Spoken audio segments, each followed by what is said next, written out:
Hi friends, என்ன அழகாக பூத்துருக்க 3 ரோசஸை பாருங்கள். அவ்வளோ அழகாக இருக்குது. பேர் வச்சாச்சு.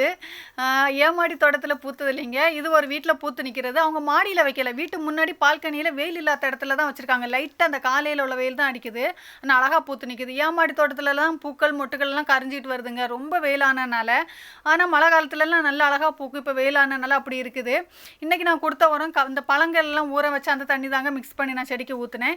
மருந்து அடிக்கிறதுக்கு வேண்டி வேப்பனை கலக்கி நான் இந்த விம் லிக்விடோட கலக்கி ரெடி பண்ணி வச்சுருக்கேன் அடிக்கிறதுக்கு வேண்டி.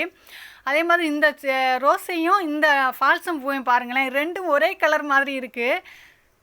திடீர்னு பார்க்கக்கூடிய டைம் எனக்கு ரெண்டையும் மேட்ச் பண்ணி பார்க்கணுன்னு ஆசை தோணிடுச்சு. பார்க்கக்கூடிய டைம் ரெண்டும் ஒரே கலர் மாதிரி தான் இருக்குது. இந்த கொடி ரோஸும் இந்த பால்சன் கலரும் இதுவும் ரோஸ் மாதிரி தான் இருக்குது, அதுவும் ரோஸ் மாதிரி தான் இருக்குது. எவ்வளோ அழகாக இருக்குது பார்த்தீங்களா? அழகாக ரசித்தது இன்றைக்கி நான் கிட்ட வச்சு நான் அழகாக ரசித்து பார்த்துட்டு வந்தேங்க. அதே மாதிரி இன்றைக்கி ரெயின் லில்லியில் விதை வந்திருக்குங்க. போன வருஷம் எடுத்தேன், இன்றைக்கி ஃபஸ்ட்டாக இந்த வருஷம் எனக்கு ஃபஸ்ட்டாக வந்த ரெயின் லில்லி தானே விழுந்து எனக்கு நிறைய முளைக்குதுங்க. ரெயின் லில்லி விதை என்ன அறியாமலே தானே விழுந்து நிறைய முளைக்குது.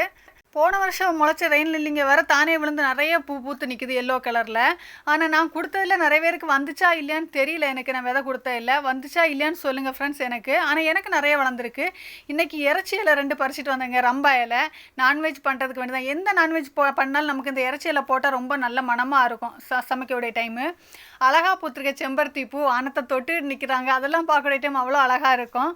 அந்த மரத்தை பாருங்களேன், ஏதோ பட்டு போன மரம் நிற்கிற மாதிரி இருக்குதுங்க. ஆனால் பட்டு போகலை, இனிதான் ஆகுதுங்க, திழுத்து வருவாங்க. அதுக்கடையில் ஏதோ நட்டு வந்த தக்காளியில் பழுத்து போயிருந்துச்சு. சரி பார்க்கலாம்னு சொல்லிட்டு கிட்ட போய் பார்த்தா அடி சைடு அழுகி போன மாதிரி வந்துட்டுருக்கு.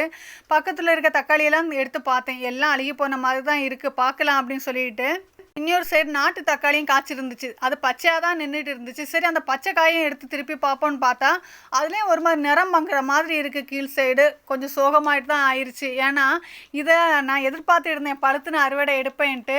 எதனால் இப்படி ஆச்சுன்னு எனக்கு தெரியல. இந்த வீடியோ பிடிச்சா லைக் பண்ணுங்கள், சப்ஸ்கிரைப் பண்ணுங்கள். Thank you, bye friends.